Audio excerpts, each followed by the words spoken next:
5년 전에 남편의 외도를 알게 되어 별거를 시작했습니다.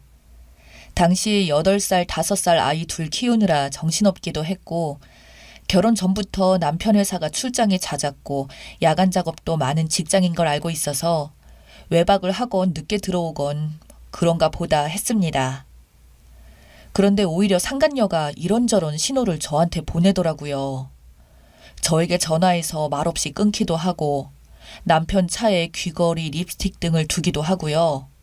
애들 생일에 집으로 선물까지 보내더라고요.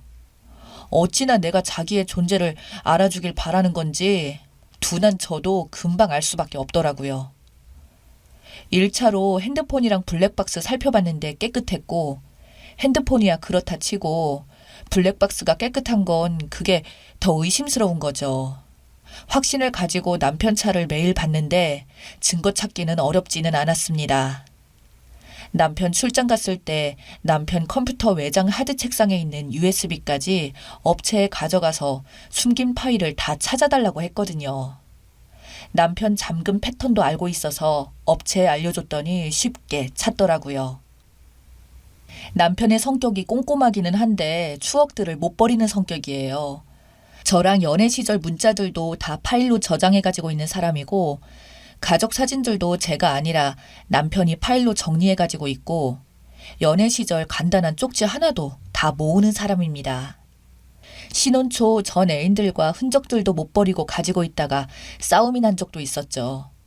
미련이 아니라 자기 청춘의 흔적이고 추억이라서 못 버린다고 하던 사람이에요. 외도도 추억인데 다 모아가지고 있을 게 뻔했거든요. 결국 잘 정리해 놓은 파일을 찾았고 증거 들이대니 잘못했다고 빌더라고요. 간단한 문서 작업만 하지 컴맹에 가까운 제가 그걸 어떻게 찾아낼지는 몰랐나 봐요. 상간녀를 만났는데 저보다 9살 어린 아가씨는 미인은 아니고 평범했지만 젊어서 예쁘더라고요. 당시 29살인 상간녀가 눈물 픽 흘리면서 남편을 사랑한다고 하더라고요. 듣는 순간 내가 두 사람 갈라놓은 마녀인 줄 알았어요. 잘못했다고 하면서도 내심 일이 터져서 이혼하기를 바라는 소망은 숨기지도 못하더라고요. 남편은 이혼만은 하지 말아달라고 애원을 했고 결국 별거의 탈을 쓴 이혼을 했습니다. 재산 분할하고 양육비 받고 있고 양육비에 대해 공증도 받았어요. 공동 명의였던 집을 제 소유로 넘겨받았고 결혼자금은 반반이었습니다. 양육비 월 300만 원씩 받기로 했어요. 남편이 부자는 아니고요. 전 재산 저한테 넘긴 집 한 채가 다였습니다. 급여는 당시 실수령 500만 원 될란가 말까였죠. 조건이 있었어요. 제가 아이들이 성인이 되기 전에 재혼 시 집값의 약 3분의 1 정도 되는 금액을 남편에게 양도해야 하고 양육비 월 300만 원씩 주는 것도 제가 재혼할 시에는 주지 않는다. 아이들이 성인이 될 때까지 아빠의 외도 사실을 알리지 않는다 등등. 저는 당시 재혼할 생각이 조금도 없어서 받아들였습니다. 지금도 재혼 생각은 없어요. 저도 남편이 정관 수술을 받는 걸 조건으로 걸고 함께 병원에 가서 수술을 시켰어요. 애들한테 배다른 형제 생기는 게 끔찍하기도 했고 남편한테 아이라도 생기면 내 자식들한테 사랑이든 금전적 지원이든 안 돌아올 것 같아서요. 시부모님이 부자는 아니어도 남편한테 집 한 채는 남겨주실 능력 되는 분들이고 남편도 애들한테 뭐라도 도움이 되겠지 싶고 그렇게 사랑한 둘은 상간녀 아가씨가 사랑만 가지고 얼마나 사려나 궁금했거든요. 남편은 원룸을 얻어서 살기 시작했는데 상간녀가 짐 싸고 들어와 함께 살더라고요. 당시 그게 화가 나기보다는 남편 양육비 300만 원 주고 나면 200도 안 되는 돈 남는데 월세 내고 용돈에 각종 공과금, 보험금 내고 나면 생활비를 얼마 줄지 참 궁금하더라고요. 그 후 상당히 아가씨가 나 보라고 열심히 SNS에 신혼 살림이라도 차린 듯 사진을 올리는데 그래봐야 상간녀 신분이죠. 주말이면 시가에서 남편과 애들이 1박 2일 만나거나 저랑 애들이 남편을 만나서 간단히 영화 보고 외식하거나 하는데 상간녀 혼자 열심히 신혼놀이 해도 행복할 리가 없다는 거 우리 다 알잖아요? 상간녀가 시가로 몇 번 찾아갔지만 시가에서는 일절 안 보려고 동네 사람 부끄럽다고 오지 못하게 합니다. 그 사이 작은 아파트 전세로 이사하긴 했는데 대출금 갚으려면 힘들겠죠. 맨날 SNS에는 예쁘게 연애하면서 행복한 척 다 하더니 작년 제가 차 바꿀 때 남편이 성과금 나온 돈 1,500 보탠 걸 알게 되더니 저한테 처음 전화해서 따지더라고요. 집 가져갔으면 됐지 않냐고. 집에서 쫓아내놓고 양육비를 300만 원씩이나 가져가 놓고 1,500만 원 받아갔다고. 양심이 없다고 목소리까지 떨면서 화내는 거예요. 달라고도 안 했는데 주던데? 서류에서 남편과 나는 부부인데 남편이 부인차 사는데 돈 보태주는 게 뭐가 이상해? 상간녀가 본처한테 그걸 따지는 게 더 어이없어. 네 번호 차단할 테니까 너도 내 번호 삭제해라, 이 상간녀야. 했더니 도움 받을 거 다 받았으면서 왜 이혼 안 하냐고 따지더라고요. 그래서 내가 누구 좋으라고 이혼하냐고 난 지금 이 상태가 너무 좋다고 했죠. 그러다가 올 초에 상간녀가 집 근처까지 찾아와 만나달라고 하기에 5년 만에 처음 얼굴 봤는데 이제 34살이 된 상간녀가 팍 사갔더군요. 할 말은 이혼해달라는 거였습니다. 바보 같은 게 남편이 이혼 안 하려는 걸 아직도 모르더라고요.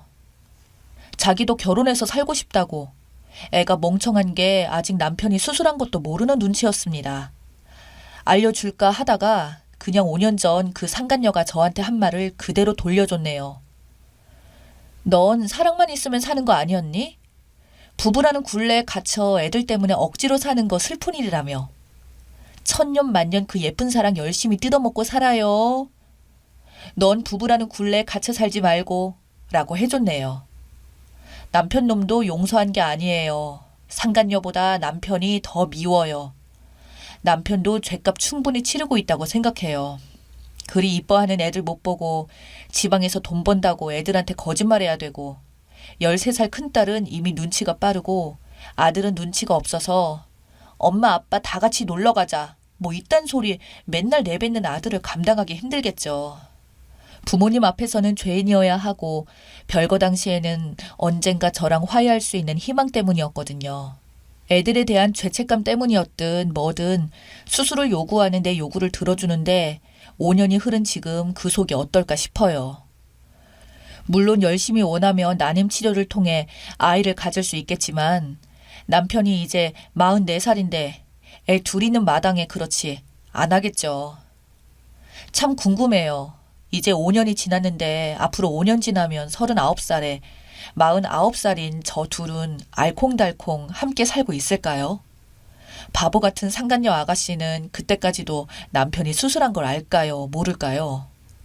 우리 애들 대학 갈 때까지 이런 지저분한 사정 몰랐으면 좋겠는데 큰딸은 워낙 눈치가 빨라서 조심해도 알게 될 텐데 아직까진 엄마 아빠 사이가 나빠서 따로 산다고만 알고 있거든요.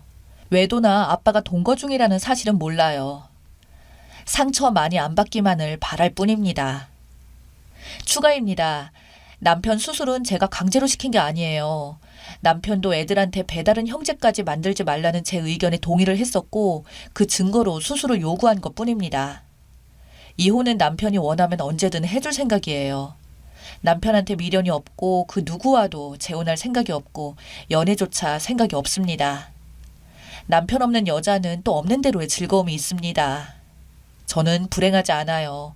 제가 생각하는 상간녀에 대한 최대의 복수와 보상은 돈이에요. 한 부모로 애 키우는데 돈 없으면 비참하지요. 댓글 소개해드릴게요. 다들 주작이라고 하시는데 실제로 저렇게 사는 사람 봤습니다.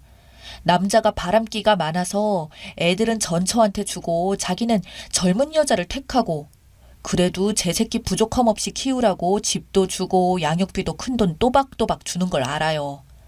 아이들이 전부 사립학교를 다녀서 압니다. 동거하는 집에도 자기 애들 불러서 좋은 음식 사 먹이고 먼 일 나면 후다닥 달려가서 처리하고 이쯤 되면 동거는 뭘 보고 하는 건지 의아해집니다. 몇 년 그렇게 살더니 여자는 그 남자 버리고 고향 가서 다른 남자와 결혼. 그 뒤로도 그 남자 다른 여자 만나서 재혼합니다. 그런데 절대 아이는 안 만듭니다. 다들 남자가 멍청하고 순진하다고 하는데 천만의 말씀. 그 남자가 진짜 진짜 무서울 만큼 야가 빠진 남자예요. 이게 진짜 현실적인 사이다지. 그 둘 다시 만나면 꼭 둘이 천년 만년 행복하게 꼭 붙들고 살라고 해요. 서드 만들기 싫으면 피부 관리하고 사생아도 둘 셋 달고 오라고 하시고요. 그게 찐 복수죠. 상간녀는 자기가 영원히 20대 아가씨인 줄 알았을 거고 자기 사랑이 평생 갈 줄 알았는데 본인은 그냥 상간녀, 그 이상 그 이하도 아니고 혼인 신고도 못하고 자기 친구들은 다 결혼해서 애도 낳고 그럴 텐데 이제 와서 현타 왔나 보네요. 처음에는 세기의 사랑인 줄 알았는데 지나고 보니 일개 상간녀니까 이제 못 견디는 거죠. 쓰니도 애들 대학 가면 이혼하세요. 증거 다 가지고 계시죠. 늙은 남편 수발될 수 있으니 몇 년만 참으면 되겠네요. 시부모도 그것 때문에 쓰니한테 뭐라고 못하고 벙어리 냉가슴 앓고 있을 거예요. 재혼해서 애들한테 말하고 애들 힘들게 사는 거 보면 어떤 상황이라도 재혼은 말자 생각하는데 돌아서 생각해보면 쓰니처럼 하는 게 현명한 것 같아요. 더럽게 엮이지 말고 쿨하게 갈라서라며 정신승리 중이라는 분들은 부모가 안 되어 보신 분들이지 않을까 싶어요. 엄청 현명하신 분이에요. 저도 애엄마인데요. 여자는 남자 없이도 살아요. 그런 거지 같은 놈이면 돈만 뜯어내고 서로 신경 끄고 살면 베스트죠. 애들도 많이 컸을 텐데 나중에 인생 즐기며 사시길 바라요. 속 시원한 열린 결말의 영화를 본 듯 하네요. 그냥 친한 친구에게 말하듯 글을 써도 될까요? 쓰니는 엄마로서의 의무를 선택하셨고 전 남편은 남자로서의 선택을 한 거겠죠.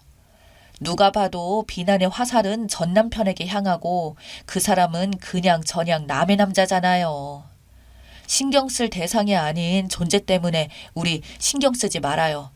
우리 중요한 게 무엇인지 정확히 알고 거기에 집중해요. 너무 속물 같지만 살다 보니 돈과 자녀들이 중요한 것 같아요. 정확히는 바르고 열심히 번 돈과 사회에서 제 역할을 하는 바르게 큰 아이들이요. 아이들은 현명한 쓰니님께서 잘 키우실 것 같다 패스하고 돈 얘기를 해도 될까요? 이런 댓글창에 돈 얘기라 쓰는 저도 웃기지만 당당한 혼자이신 분들은 남자가 아니라 부동산이나 금융 자산 등 자산에 집중하고 시간의 지남에 따라 강해지는 것 같아요. 말로 아닌 글을 쓰니 정말 답답하네요. 저도 글쓰니님 응원합니다.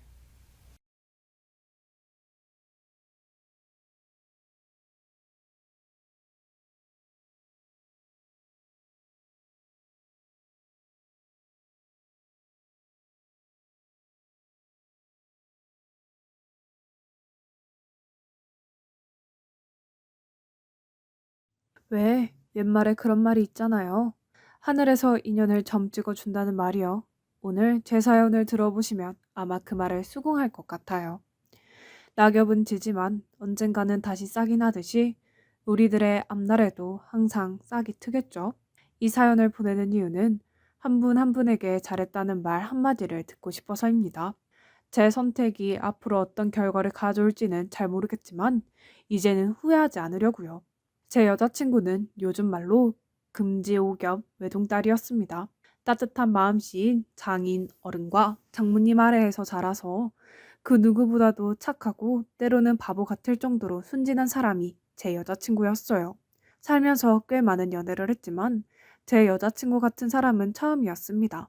한없이 약해 보이기도 하면서 중요한 순간에도 강한. 저는 그런 여자친구를 참 멋있다고 생각했어요. 요즘 사람들 중에서 약한 사람한테만 강하고 강한 사람한테는 약해지는 사람들이 참 많은데 제 여자친구는 정반대였어요. 강한 사람에게 강하게 대하고 약한 사람에게 약하게 대하는 어찌 보면 공명정대한 경찰이나 변호사 혹은 판사 같은 직업이 어울리는 성품이었습니다. 처음에 여자친구랑 사귈 때는 신기했어요. 어떻게 이런 사람이 다 있지 하고요.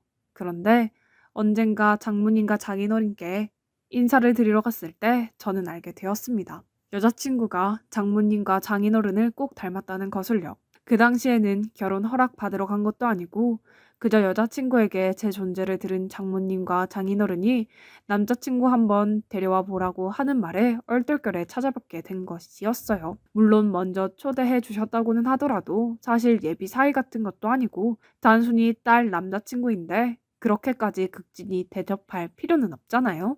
하지만 여자친구네 부모님은 제가 오기 꽤 오래전부터 여자친구에게 제가 어떤 걸 좋아하는지, 뭘 잘 먹는지를 미리 물어보시고는 제가 방문한 날 정말 제가 좋아하는 음식들로만 한상 가득 차려주셨습니다. 그리고는 제가 방문한 내내 불편한 곳은 없는지도 물어봐 주시고 너무나 살가운 마음으로 저와 여자친구의 만남에 대해 궁금해 하시기도 하는 등 저는 여자친구 본가에 있는데도 불구하고 마치 집에 있는 것 같은 편안함을 느낄 수가 있었어요. 제가 성격상 저보다 어른들을 무척이나 어려워하는데 인생 처음으로 낯을 많이 가리지 않은 어른들이 바로 장인, 어른과 장모님이었죠. 그런 분들이니 더욱더 여자친구와 결혼으로 연을 맺어 오래오래 함께 살고 싶었습니다. 살갑고 착한 여자친구는 저희 부모님께도 엄청 큰 환영을 받았어요. 여자친구가 집에 가고 나서 부모님은 저에게 네가 어떻게 저런 여자를 만났냐며 복 받았다고 농담을 하실 정도였죠. 그렇게 각자 부모님께 서로 인사하고 저희 결혼은 그렇게 물 흐르듯이 진행된다고 생각되었습니다. 상견례 날짜까지 잡은 이상 결혼이 무너질 일은 전혀 없었죠. 그런데 상견례 당일 저희 가족은 이미 모여 있는데 약속된 시간이 지나도록 여자친구네 부모님이 오지 않더라고요. 여자친구는 회사 때문에 본가에서 따로 나와 서울에서 살고 있었기 때문에 저희랑 같이 있었는데 여자친구 부모님은 시골에서 살고 계신 터라 서울까지 꽤 오랜 시간이 걸리는 상황이었습니다. 당연히 저희는 길이 막히나 보다 싶어서 조금만 더 기다리자고 했어요. 하지만 1시간이 지나고 2시간이 지나도 여자친구 부모님께서는 연락이 없었어요. 아니, 늦을 땐 늦더라도 연락은 해야 되는 거 아니야? 처음에는 인내심 있게 기다렸던 저희 부모님도 여자친구 부모님의 행동이 옳지 않다고 생각했는지 점점 화가 나는 눈치였어요. 여자친구는 전화를 해도 안 받는다며 무슨 일이 있는 게 분명하다고 불안해했죠. 그리고 그때 마치 기다리기라도 했다는 뜻 여자친구의 핸드폰으로 전화가 걸려왔습니다. 그리고 전화를 받은 여자친구의 한색이 순식간에 하얗게 질렸어요. 왜 그래? 무슨 전화길래 표정이 그래? 여자친구는 제 물음에 아무 말도 하지 못하더니 입술을 한참 떨다가 갑작스레 눈물을 펑펑 흘렸습니다. 그 모습에 저는 물론 저희 부모님까지 깜짝 놀라서는 다 같이 일어나 여자친구를 달래기 바빴어요. 그러나 여자친구는 빨리 병원에 가야 한다며 저와 부모님을 뿌리치고 밖으로 나갔죠. 저희는 영문도 모른 제 여자친구의 뒤를 따라가서는 함께 택시에 올라탔습니다. 택시에서도 여자친구는 눈물을 멈추지 못했어요. 택시 기사님이 무슨 일이 있길래 그렇게 우냐고 참견할 만큼요. 여자친구의 목적지는 한 병원이었습니다. 저와 부모님은 영문도 모른 채로 여자친구를 따라서 그 병원으로 향했어요. 혹시 올라오다가 다치시기라도 하신 거냐고 물어도 여자친구는 울고 있고 목적지가 병원이다 보니까 저는 속으로 여자친구 부모님께서 작은 사고를 당하신 거라고 생각했습니다. 하지만 단순히 사고를 당한 것 그 이상의 상황이 제 눈앞에 벌어져 있었죠. 이미 여자친구 부모님은 돌아가신 상황이었고 원인은 교통사고였습니다. 여자친구가 걸려온 전화를 받았을 때는 이미 여자친구 부모님께서 돌아가신 후 가족인 여자친구에게 전화가 왔던 거고 때문에 여자친구는 전화가 온 그 시점에서 본인 부모님이 하늘나라에 가셨다는 걸 알고 있는 상태로 병원에 와야 했던 거였어요. 저희 모두가 그 상황에 할 말을 잃었습니다. 정말 모든 것이 완벽하다고 생각했는데 이제 정말 당장 결혼할 일만 남았다고 생각했는데 상견례 날에 장모님과 장인어른 되실 분이 교통사고로 돌아가셨다니. 여자친구는 형제도 없었고 친척분들과 지인분들이 있었지만 힘들어하는 여자친구를 그냥 두고 볼 수 없었죠. 비록 저는 여자친구와 아직 결혼하지는 않았지만 당장 결혼을 앞둔 남자친구로서 여자친구를 도와주고 싶었기 때문에 곁에서 장례식 치르는 걸 도왔어요. 저희 부모님도 여자친구가 안쓰럽다고 장례식에 참석하셔서 위로의 말씀을 전해주고 가셨습니다. 너무도 갑작스러운 소식이었긴 했지만 저는 여자친구에 대한 애정이 가시지 않았어요. 오히려 여자친구가 그렇게 홀로 남았기 때문에 앞으로 남편 될 사람으로서 제가 더 보듬어주고자 마음을 먹었죠. 그러나 저희 부모님은 생각이 달랐습니다. 부모님 돌아가신 건 참으로 안타깝지만 내가 보기에는 조상들이 우리를 살린 게 아닌가 싶어. 아무리 생각해도 결혼도 그쪽 부모님이 정상으로 살아있을 때 하기로 했던 거지. 지금 상황에서 결혼하면 우리만 손해야. 정말 안타깝지만 현실을 직시해야 한다. 평생 네 운명이 달린 게 결혼이야. 부모님, 특히 어머니가 여자친구와의 결혼을 적극적으로 반대를 했어요. 저는 이해를 할 수 없었죠. 여자친구는 그대로고 달라진 게 있다면 장모님과 장인어른이 계시냐 계시지 않느냐의 차이인데 겨우 그거 하나로 이렇게 손바닥 뒤집듯 결혼 여부를 물을 수가 있는 건가요? 그날 상견례만 정상적으로 진행이 되었어도 날짜까지 잡았을 게 분명한데 그리고 상견례를 서울이 아닌 여자친구 부모님이 계신 시골에서만 했어도 이런 일은 안 당했을 텐데 저희 부모님은 이제까지 제가 알고 있던 따뜻한 부모님이 아니라 그냥 낯설게만 느껴졌어요. 당연히 저는 부모님을 설득하려고 했습니다. 저는 여자친구만큼 사랑하는 사람이 없고 이렇게 결혼 못하고 헤어지게 되면 앞으로 누군가를 만나더라도 절대로 깊은 관계까지는 가지 않을 것 같다고요. 그러나 제가 무슨 말을 하든 부모님은 제가 아직 어려서 철이 없어서 그런 거라고 나이 조금만 먹으면 본인들이 왜 이렇게까지 결혼을 반대했는지 알 거라고 그렇게 이야기만 했습니다. 나도 너라는 아들이 있는 부모로서 갑작스럽게 어머니 아버지 둘 다 여인 그 여자애가 안쓰럽지 않은 게 아니야. 하지만 걔가 안쓰럽다고 하더라도 지금 현실적으로 봤을 때 걔가 우리 집안이랑 결혼해서 우리가 뭐 좋을 게 있니? 너 결혼 이상만으로 된다고 생각하면 큰 코 다친다. 하지만 엄마, 결국 결혼해서 사는 건 나랑 아내인 거잖아요. 당연히 양가 부모님도 신경 써야겠지만 결국 둘이 좋아서 평생 100년 해로를 하든 말든 하는 건데 저는 지금 여자친구랑 결혼하고 싶어요. 그런데 겨우 여자친구 부모님 돌아가셨다고 해서 결혼을 하지 말라니요? 저는 그거 이해 못해요. 너 말이다.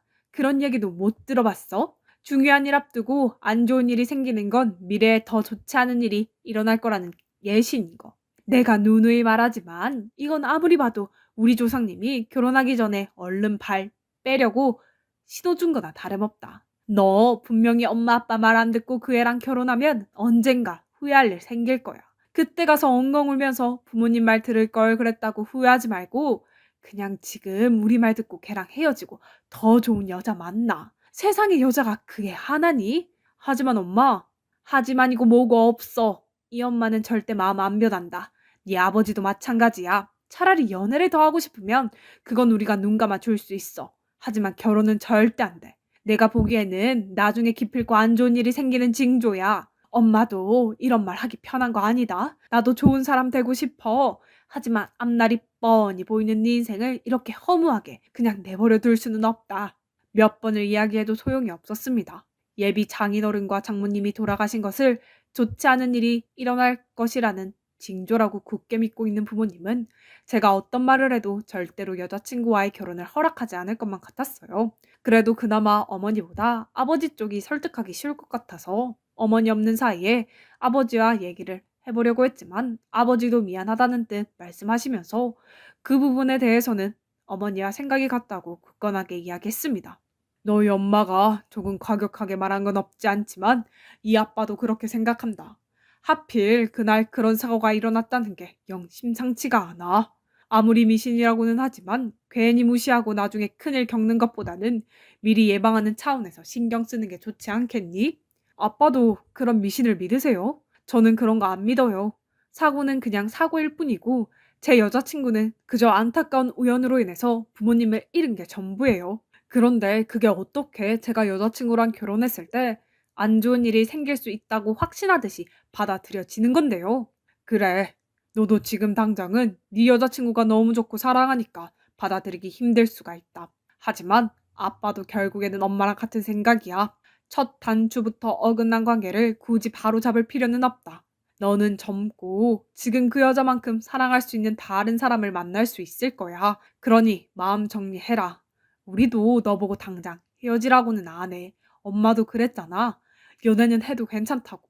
그저 결혼만 하지 마라. 사람은 때로는 너무 하고 싶지 않고 힘들어도 꼭 해내야만 할 때가 있는 법이야. 지금 네가 그것들을 해내야 할 시간이고 당장 끊어내는 것이 힘들지라도 조금씩 마음을 덜어내면 분명 나중에 그래, 그때 그런 일도 있었지 하고서 먼 옛날 얘기처럼 떠올릴 수 있는 그런 날이 올 거다. 아버지까지 강하게 반대하는 통에 저는 더 이상 제 의견을 말할 수 없었어요.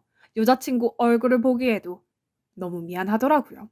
여자친구는 그렇게 힘든 와중에도 여전히 저를 생각하면서 사랑해주고 아껴주는데 저는 겨우 결혼 허락 하나 제대로 받지 못해서 쩔쩔매고 있는 꼴이 부끄럽기도 하고 제 스스로가 원망스럽기도 했습니다. 자주는 아니더라도 이전처럼 여자친구를 만났지만 차마 결혼 이야기를 꺼낼 수도 없고 그렇다고 아직 좋아하는데 헤어질 수도 없어서 대면대면 만남을 이어왔죠. 여자친구도 아마 눈치챘을 겁니다.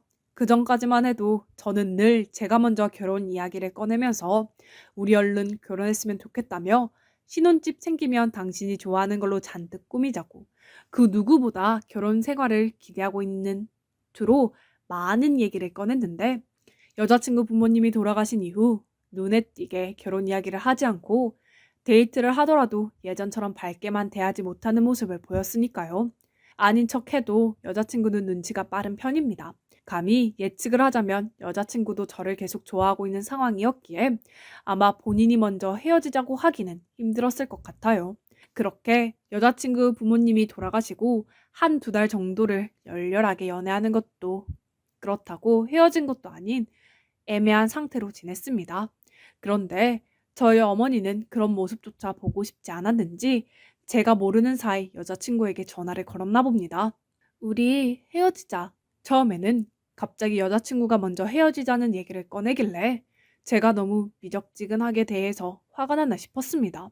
저는 당연히 미안하다고 나한테 화난 거 있으면 풀어달라고 빌었고 여자친구는 그런 거 아니고 이렇게 계속 이어가 봤자 서로에게 도움이 될 게 없다면서 계속 헤어지자고 하더군요.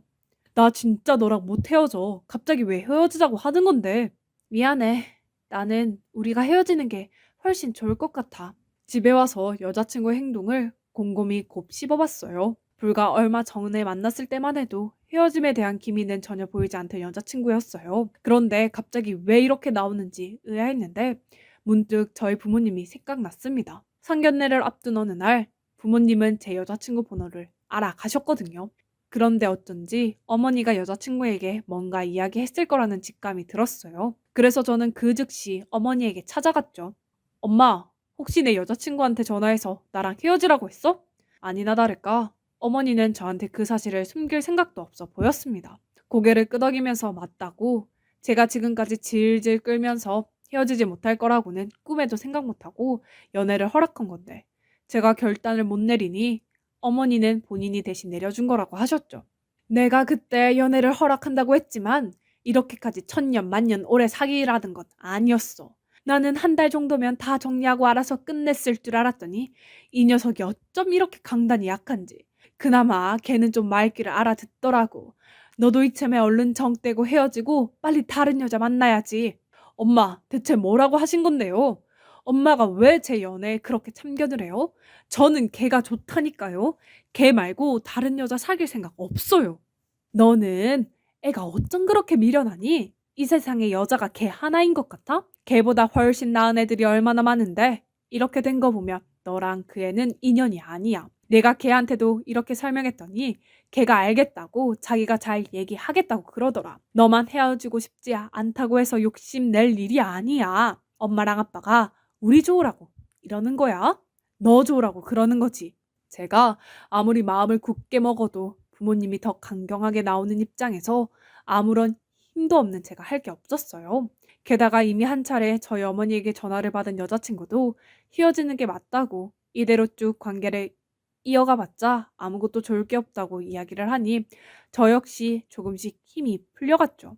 물론 저는 어떻게든 이 관계를 유지하고 싶었습니다.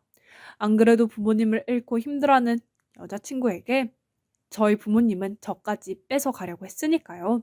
그러나 여자친구는 점점 제 전화도 받지 않고 아무리 문자를 보내도 답을 하지 않았습니다. 여자친구까지 저와 헤어지는 쪽으로 마음을 기울이니 저라고 해도 별 도리는 없었어요. 바보 같은 모습이지만 저는 시간이 갈수록 여자친구와 헤어져야 하는 상황을 마음속으로 조금씩 받아들일 수밖에 없었죠. 그러던 어느 날이었습니다. 여자친구가 제 연락을 받지 않은 지 2주 정도 되던 때라고 기억해요. 여자친구가 계속 사귀는 것을 포기해 가고 있긴 했지만 아직은 여자친구를 사랑하는 마음이 있었기에 제가 할 수 있는 일을 더 해보려고 조금씩이나마 노력을 하고 있었습니다. 그날 잠이 들었는데 돌아가신 장인어른이 꿈속에 나왔어요. 꿈속의 배경은 제가 여자친구네 집으로 혼자 인사를 갔을 때 모습이었습니다. 당시 현실을 똑같이 방영한 꿈은 너무 생생해서 저는 그 꿈을 현실로 착각할 정도였어요. 여자친구의 손을 잡고 여자친구네 집에 도착하자 예비 장모님과 장인어른이 버선발로 나와서는 저를 반겨주셨습니다. 그리고는 마당에서 키웠던 닭까지 잡아서 백숙을 끓여주시고 우리 딸 챙겨줘서 너무 고맙다고 그렇게 계속 인사를 하셨어요. 꿈속에서는 그때와 그대로 아니라고 제가 오히려 따님 만나서 많이 행복하다고 이야기를 하며 제 손을 잡은 장인어른의 손을 마주 잡았습니다. 그러다가 장면이 전환되어 여자친구와 장모님은 다른 곳으로 향하고 거실에서 저와 장인어른만 남아 있었어요. 장인어른은 TV를 보고 있는 저를 부른 뒤 우리가 배운 것도 없고 가진 것도 없어서 많이 부족하겠지만 정말 미진이만큼은 사랑 잔뜩 주면서 키웠어. 우리 딸 잘 부탁하네. 정말로 잘 부탁하네. 라며 눈물을 흘리셨어요. 저는 그런 장인어른의 얼굴을 보고 당황했는데 그 순간 꿈에서 깼어요. 깨고 나서도 이게 꿈인지 생시인지 몰라서 한참을 멍하니 있었습니다. 그리고 참 신기하게도 꿈을 꾸기 전에는 제 마음속에서 조금씩 여자친구와의 관계를 놓아가는 기분이었는데 꿈을 꾸고 나니까 언제 그랬냐는 듯이 여자친구와 절대로 헤어질 수 없겠다는 생각이 강해졌어요. 그리고 부모님의 강요에 마음이 약해진 여자친구의 행동으로 서서히 전염된 듯 여자친구와 헤어지려는 쪽으로 마음을 먹었던 제 스스로가 너무나 부끄러웠어요. 비록 저에게 그렇게 잘 해주셨던 장모님과 장인어른은 계시지 않았지만 저에게는 여전히 여자친구가 곁에 있었습니다. 그리고 여자친구도 비록 저와 헤어지자고는 했지만 그것이 여자친구의 본심이 아닐 거라고 생각했습니다. 여자친구는 저희 어머니에게 전화를 받기 전까지는 단 한 번도 헤어짐에 대해서 언급한 적이 없었거든요. 결국 저는 그 꿈을 꾼 날 어머니와 아버지 몰래 일어나서는 여자친구의 자취방으로 향했습니다. 물론 미리 연락도 했어요. 아무리 생각해도 난 너랑 못 헤어지겠어. 지금 너 사는 곳으로 갈게. 우리 만나서 이야기하자. 나랑 이야기해보고 그래도 정 나랑 헤어져야 할 것 같으면 그때 이야기해. 그때는 나도 쿨하게 받아들일게. 다행히 여자친구가 깨어 있었기에 저는 이른 새벽에 무사히 여자친구가 사는 집에 들어갈 수 있었습니다. 그리고 저희는 무척이나 깊은 이야기를 나누었어요. 저는 단도직입적으로 말했습니다.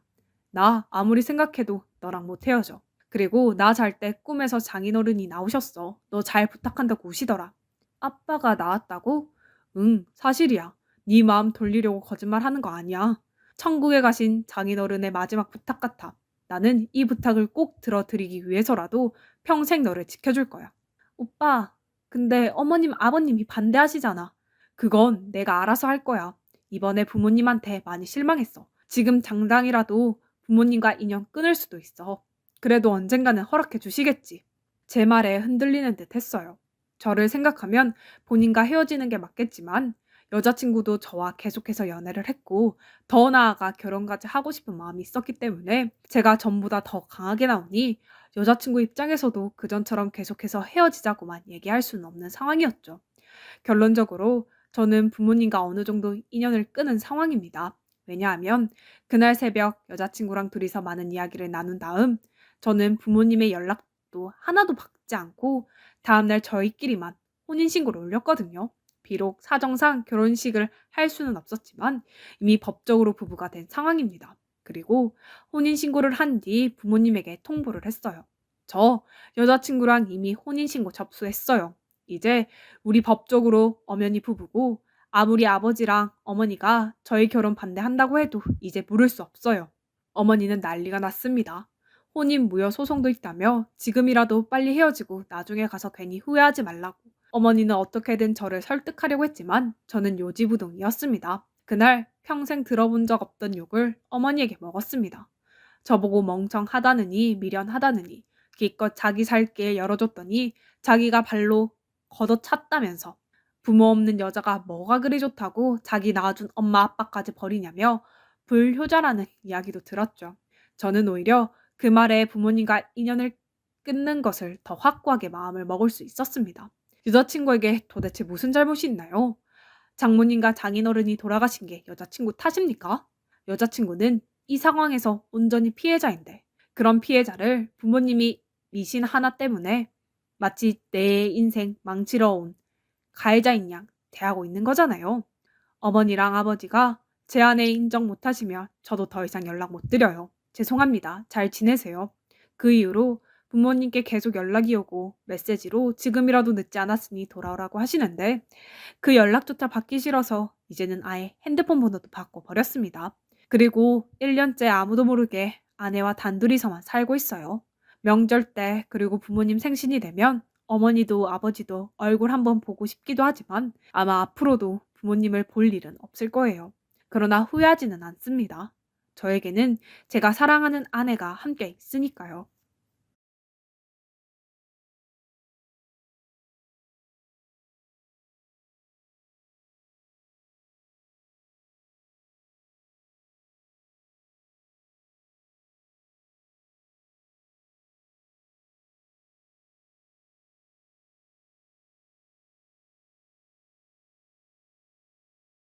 안녕하세요.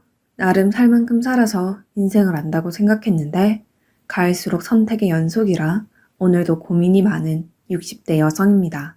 자식을 키우며 산다는 것은 왜 이렇게 힘든 걸까요? 낳는 순간부터 평생을 자식에 매여 사는 느낌이 들어 오늘은 깊은 한숨만 내쉬게 되네요. 저에겐 아들 하나와 딸 둘이 있고 이 아이들을 낳고는 정말 열심히 살아왔네요. 나름 해줄 수 있는 것들은 다 해주겠다며 뒷바라지를 해주었고 정말 아이들만 보면서 살았어요. 그렇게 아이들 공부를 시키고 취업하는 것을 보면서 시간이 지나다 보니 어느덧 시집 장가를 갈 때가 되었더군요. 딸들도 하나 둘씩 결혼하고 막내 아들도 결혼할 여자가 있다고 말을 꺼냈어요. 줄곧 누군가를 만나는 것 같긴 했는데 갑자기 결혼이라는 말을 꺼내니까 좀 당혹스럽기는 했네요. 엄마, 내가 진짜 좋아하는 여자야. 정말 결혼하고 싶어요. 이렇게 말하는 아들의 말에 마침 홍기도 찼으니 저도 딱히 말할 이유는 없었어요. 그런데 뒤이어 아들이 꺼낸 말은 뭔가 느낌이 좋지 않더라고요. 왠지 모르게 쎄하다 싶었는데 저도 인생을 헛산 건 아니었는지 나쁜 예감이 딱 맞아 떨어지더군요. 근데 엄마, 한 가지 말해둘 게 있어요. 뭔데 그러니? 듣고 놀라시면 안 돼요. 한동안 뜸을 들이던 아들은 딱히 기복 없이 살아왔던 제 인생에 갑자기 돌을 던지는 것 같은 말을 했습니다. 저기 여자친구가 고아원에서 자랐어요. 그래서 부모님이 안 계세요. 저는 듣고 너무 놀라서 바로 대답이 나오지 않더라고요. 고아라뇨. 부모님도 없이 어디서 어떻게 자랐는지 알 수도 없는 아이라니요. 부모가 없다는 사실 자체는 측은하긴 한데 이게 남의 일이었다면 아마 저는 그게 뭐가 문제냐고 말했을지 모릅니다. 하지만 사람 마음이 참 간사하기도 한 것이 이게 제 자식이랑 연관된 일이 되고 내 가족을 드리는 일이 되다 보니까 저도 이런 생각이 가장 먼저 들더라고요. 스스로에게 실망스러울 만큼 제 입장만 우선하게 되었네요. 아들은 제 눈치를 보더니 떠듬떠듬 말을 이어갔어요. 엄마, 근데 정말 좋은 애예요. 사실 말은 안 했지만 나 저번에 아팠을 때 간호해준 친구도 그 친구예요. 아들이 먼 곳으로 퇴직해서 집과 떨어져 살고 있을 때 한 번 크게 다친 적이 있었는데요.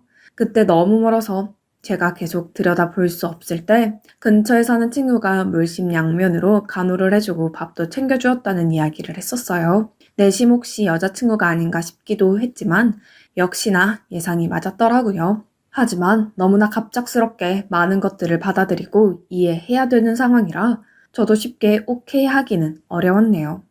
그래도 어쩌겠습니까? 일단 저와 남편을 비롯하여 결혼한 딸들도 불러서 함께 만나보게 되었어요. 그런데 정말 아이러니하게도 예상을 벗어나는 일이 생기게 되었네요. 다시 생각해도 믿을 수 없는 일이고 아무리 이때를 되새겨봐도 뭔가 좀 이상했던 것 같아요. 안녕하세요, 어머니. 처음 뵙겠습니다. 고개를 잘 들지도 못하고 어렵게 첫 시작을 떼는 며느리의 모습이란 제가 갖고 있던 나름의 편견을 없애는 묘한 인상이 있었어요. 머릿속으로 이런저런 생각들을 하면서 전날 잠도 못 자고 나왔는데 제 예상과는 달리 참 단아하고 예쁜 아이더군요. 며느리를 보니 고아로 살아왔을 세월이 짠하게 느껴지기도 하고 그렇게 나쁘게 보이지만은 않았어요. 사람들 느끼는 건 다 비슷한 건지 가족들도 수더분해 보이는 며느리를 보고 한창 홍기가 찬 아들에게 문제가 될 것 같지는 않다고 느꼈던 것 같습니다. 며느리 괜찮아 보이는데 괜히 반대했다가 애가 장가 안 간다고 하면 어떡하나. 남편은 그럭저럭 마음에 들었는지 웬만하면 결혼 성사를 시키자고 하더군요. 사실 저도 내심 그렇게 싫지도 않았고 변덕이 심한 아들 성격에 저러다가 평생 장가 안 간다고 할까봐 좀 걱정되기도 했어요. 그래서 100% 마음에 드는 것은 아니었지만 어쩔 수 없이 결혼을 시키게 되었네요. 그렇게 아들 부부는 신혼생활을 시작하게 되었고 둘이서 알아서 잘 살기를 바랬습니다. 그런데 며느리가 생각한 결혼 생활은 그게 아니었는지 제가 전혀 예상치 못한 상태로 흐름이 진행되더라고요. 저를 비롯하여 온 가족들이 놀랄 정도로 며느리는 180도 변했습니다. 매일같이 아침마다 아들과 함께 저희 집에 오고 종일 저와 함께 있으면서 같이 장을 보고 집안일을 돕고 하루 종일 제 옆에만 붙어 있는 것이었습니다. 솔직히 저희 결혼한 딸들도 이러지는 않았는데 저는 처음에 이런 생활이 실감나지 않아서 조금 당황스러웠어요. 아니, 어머님, 제가 있는데 왜 어머님께서 일을 하세요? 저한테 맡기시고 쉬세요. 생전 들어보지도 못했던 말을 며느리에게 들으면서 저는 어느새 며느리가 해주는 밥과 간식들을 먹으며 어정쩡하게 앉아있게 되었네요. 그렇게 매일 저와 있고 저녁에 아들이 여기로 퇴근하면 나란히 넷이서 저녁 먹고 설거지까지 다 하고 우리가 쉬는 걸 보고 가기를 계속 하더군요. 그렇게 몇 주간을 지내고 난 뒤 숫기 없는 며느리가 어렵게 뗀 말을 듣고 며느리의 입장을 조금은 이해하게 되었어요. 어머니, 저는 고아로 자라서 내내 엄마 있는 애들이 부러웠어요. 같이 음식도 해먹고 싶고 수다도 떨고 그렇게 해보고 싶었어요. 혹시 제가 너무 귀찮게 해드리는 건 아니죠? 이 말을 들으니 어찌나 며느리가 짠하게 느껴지던지요.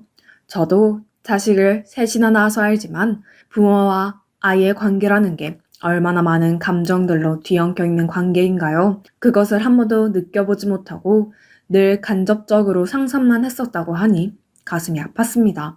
그 후 저도 마음을 조금씩 열고 며느리와 마주하는 것을 좀 더 편히하게 되었네요. 제 딸들과도 못해봤던 단둘이 영화 보러 다니는 일, 쇼핑하는 일까지 빠짐없이 따라다니는 며느리를 보니 저는 왠지 늙음하게 어린 친구가 생긴 것 같은 마음마저 들 정도였네요. 하도 같이 장 보러 다니고 매일 운동도 같이 다니고 하다 보니 동네 사람들이 막둥이 딸이 또 있던 거냐며 너스레를 떨더군요. 그렇게 금세 2년이 흘렀고 짧다면 짧고 길다면 긴 시간 서로 눈만 봐도 무슨 생각을 하는지 알 정도로 저와 며느리는 붙어 지냈네요. 참 세상 일이란 짓궂은 거지 이쯤 되면 살만하다 싶을 때 모든 것을 뒤엎어버리는 일들이 꼭 일어나는 것 같아요. 네가 감히 세상을 우습게 보냐고 야단치듯이 말이에요. 간단하게 말하자면 제 아들이 아주 큰 사고를 쳤다는 것입니다. 원래 감정 기복이 심하고 툭하면 변덕을 부려대서 곧잘 저와 남편의 속을 썩였어요. 그런데 이제 남인 며느리의 속까지 썩이게 되었네요. 남자가 되어서 결혼한 아내를 속썩인다는 것이 무슨 의미이겠습니까? 바로 술과 여자에 빠져서 도통 헤어나오지를 못한다는 거였어요. 정말 내 아들이지만 너무 괘씸하고 한심해서 며느리를 볼 낯이 없더군요. 아들이 바람을 피우고 술만 진탕 먹고 다닌다는 사실을 무려 딸들의 제보로 알게 되었어요. 딸의 말을 듣고 나니 차라리 벼락을 맞는 게 나을 정도로 머리가 어질어질했습니다. 엄마, 영환이 여자 만나고 다니는 거 알아? 뭐? 뭐라고? 아니 세상에 그게 무슨 해괴망측한 소리야. 아니 내가 얼마 전에 영환이 점심 사주려고 회사 앞에 갔는데 생판 처음 보는 어린 여자애랑 같이 있는 거야. 팔짱 끼고 아주 가관도 아니었어. 걔는 애가 왜 그러는지. 듣자마자 옆에 있던 며느리의 눈치를 바로 살폈어요. 스피커폰으로 다 들리는 상황이었고 저는 두려운 눈으로 며느리를 보았는데 며느리가 고개를 바로 푹 숙이더군요. 매일 한 집에서 살고 있는 아내의 입장에서 솔직히 모를 리가 없어 보였어요. 저는 어렵게 말을 꺼냈습니다. 얘야, 너 알고 있었니? 네, 어머니. 하고 며느리는 끄덕거리며 눈물을 참더라고요. 저는 그때 하면 안 될 말을 며느리에게 해버리고 말았어요. 다시 생각해도 가슴을 치고 싶은 말입니다. 내가 야단 칠 테니까 다시는 못 그러게 할 테니까 네가 이번만 좀 참아주면 안 되겠니? 다시는 안 그럴 거야. 지금 생각하면 참 끔찍한 말인 것 같습니다. 며느리가 제 딸이었다면 저는 이런 소리를 감히 하지 못하고 미친 듯이 분노했을 거예요. 그러나 그런 아들도 제 딴엔 자식이라고 감싸게 되더군요. 네, 어머니. 여기서 반박하고 대든다고 해도 저는 크게 할 말이 없는 입장이었는데 불쌍한 며느리는 저 한마디만 남기고 돌아서서 집안일을 계속하는 것이었어요. 그 뒷모습을 보니 안쓰럽고 너무나 미안했습니다. 그날 저녁 저는 아들을 따로 불렀고 누가 볼까 무서워 낮은 소리로 한참을 야단쳤습니다. 그런데 아들의 태도는 영 시원치 않았습니다. 아, 알았어. 엄마 좀 그만 말해요. 내가 알아서 할게. 아, 지금 만나는 애는 헤어지면 되잖아. 아니, 내가 좋다고 달라붙는데 어쩌라는 거야. 아, 결혼 괜히 했어. 그 뒤에 나온 아들의 말은 너무 기가 차서 내가 낳은 자식이 맞는 건지 잘못 키운 나를 탓해야 하는 건가 싶을 정도로 한심했어요. 아니, 엄마 아빠한테 효도하려고 장가 가준 거 아니야? 그 정도면 착하고 예쁘고 딱 좋지 뭐. 아, 근데 나도 사람인데 질리는 걸 어떡해? 듣자 하니 내가 결혼시켜서는 안 될 자식을 시켰구나 싶어서 정말 하늘이 노래졌습니다. 기가 막힌 아들의 대답을 듣고도 몇 달간은 어찌어찌 둘의 생활은 이어져 갔지만 아들은 새 여자를 끊지 못하고 계속 밖으로 돌기만 하고 거기다 며느리에게 생활비를 한 푼도 주지 않았어요. 이 소식을 드문드문 듣고 있던 중 며느리로부터 전화가 걸려왔습니다. 어머니, 오늘은 제가 몸이 너무 안 좋아서 좀 쉬어도 될까요? 매일같이 집에 오던 며느리가 오늘은 집에 있겠다고 하는데 왠지 모르게 예감이 좋지 않아 그 길로 택시를 타고 가봤어요. 제 눈으로 본 광경은 과관도 아니었습니다. 아니, 눈을 뜨고 있는 자체가 수치스럽고 목이 메이더군요.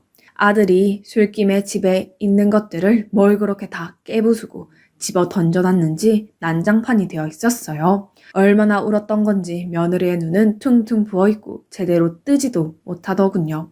아무리 내가 배불러 낳고 귀하게 키웠던 아들이지만 더 이상은 참고 보기 힘들었어요. 아들은 도무지 바뀔 것 같지가 않았고 그렇다면 아무 잘못도 없이 이렇게 불쌍하게 있는 며느리를 계속해서 그렇게 붙들고 있는 것이 정말 죄가 될 것 같았습니다. 저는 일단 결단을 내리는 수밖에 없었어요. 큰맘 먹고 저는 며느리에게 통보를 했고 며느리는 그 말을 듣자마자 처음 들어보는 괴성을 지르며 울기 시작했어요. 우리 영환이랑 이혼해라 유진아. 너도 네 인생 살아야지. 저 혼자서는 못 살아요 어머님. 이렇게 엉망이 된 집에서 그런 남편과 살면서도 자기를 버리지 말라는 며느리의 울음소리에 정말 저는 안 되겠다는 생각이 들었어요. 며느리에게 정말 너무나 미안해서 당시 노후 자금으로 모으고 있었던 자금 중 그래도 나름 거금이었던 5천만 원을 찾아서 쥐어줬습니다.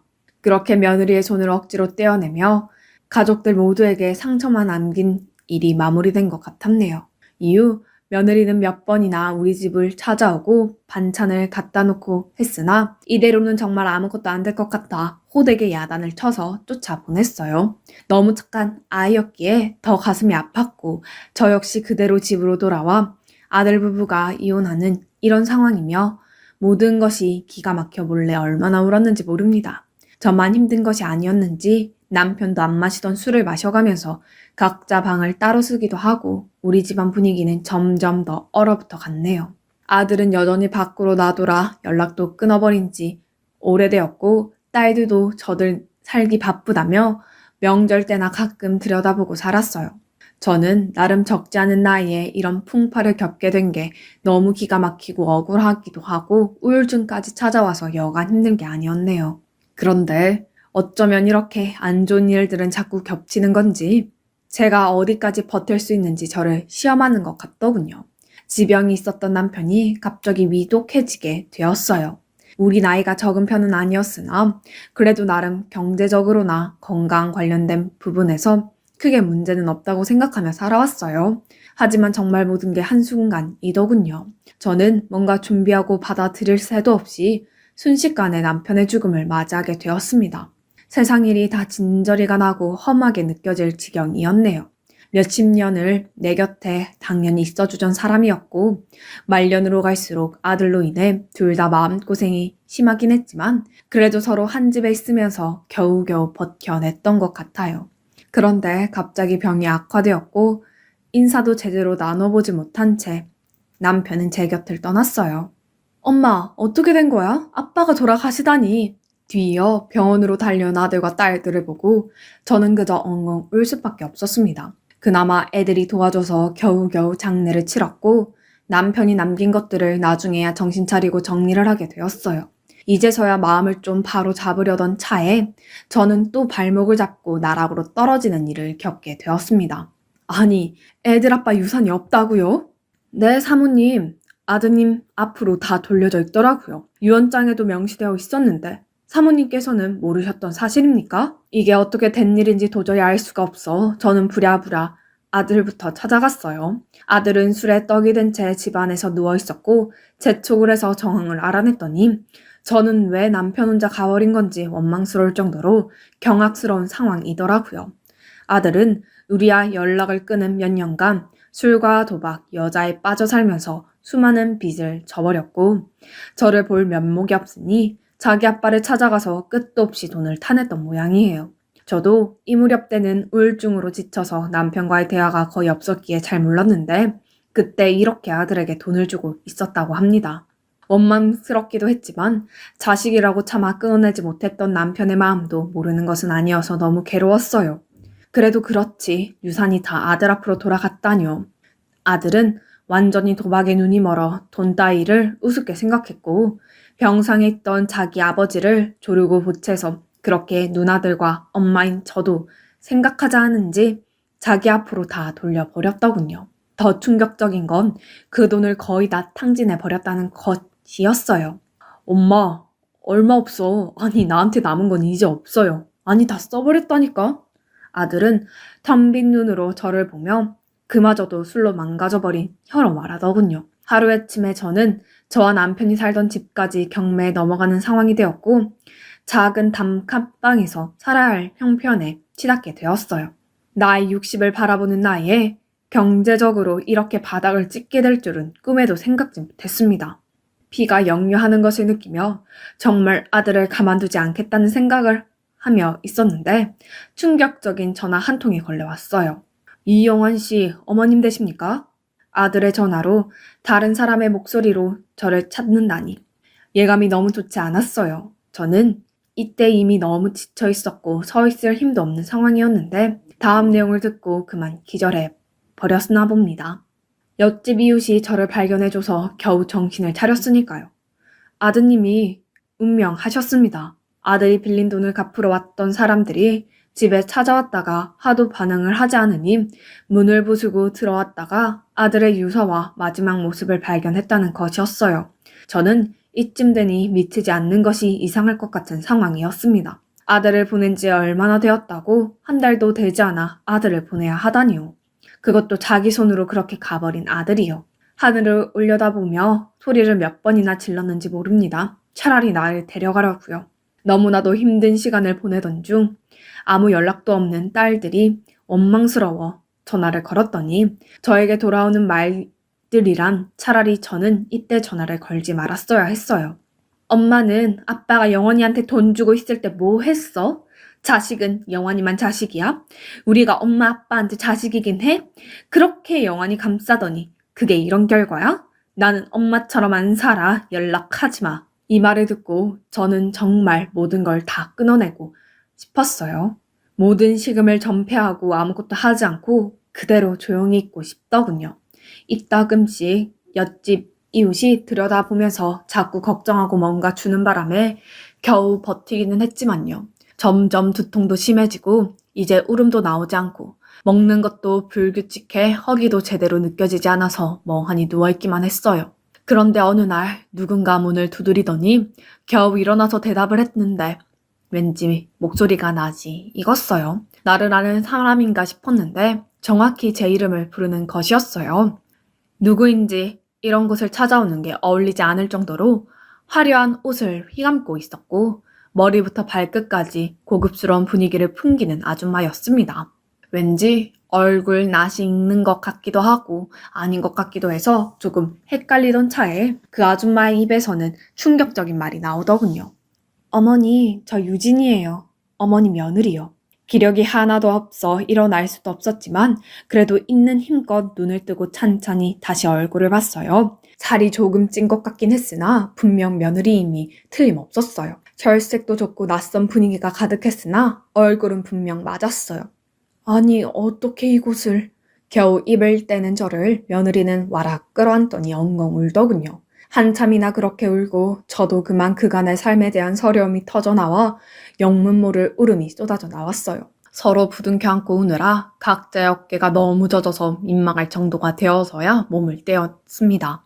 며느리는 제 아들과 이혼한 후 좋은 남자를 만나서 재혼을 했고 남편의 사업이 잘 되어 점점 부유하게 되었다는 겁니다. 한동안 세상과 연을 끊으며 지내왔던 제가 듣고 어렴풋이 알 정도면 상당히 유명한 곳인 듯 했습니다. 어쩌다 절 찾게 됐는지 물었고 그 뒤에 하는 며느리의 대답은 정말 심금을 울리더군요.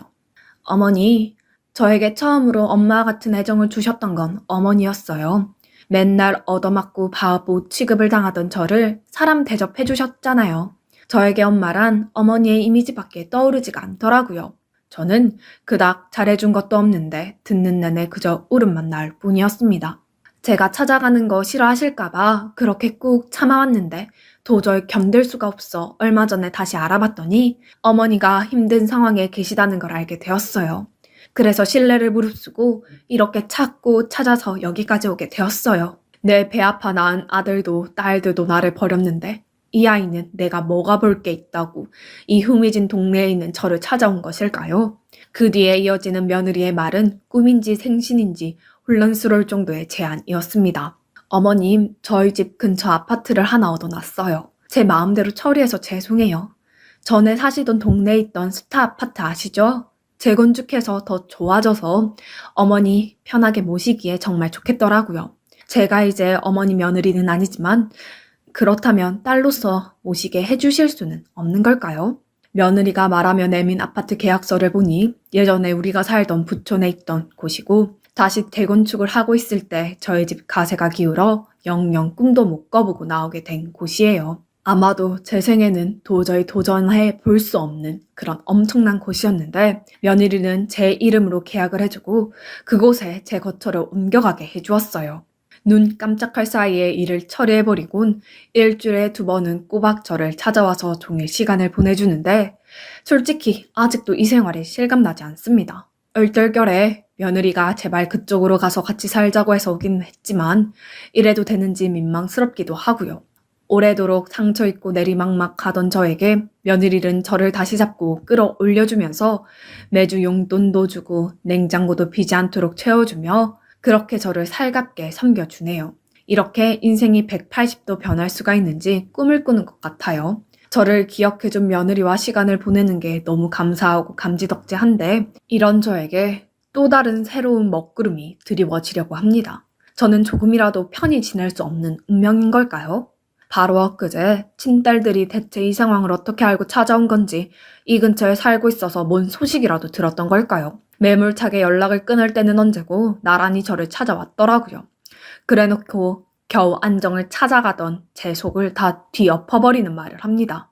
엄마, 이 서방이 사업하는 게 너무 안 돼서 나 진짜 못 살겠어. 애들 교육은 어떡해? 우리 거리에 나 앉게 생겼어.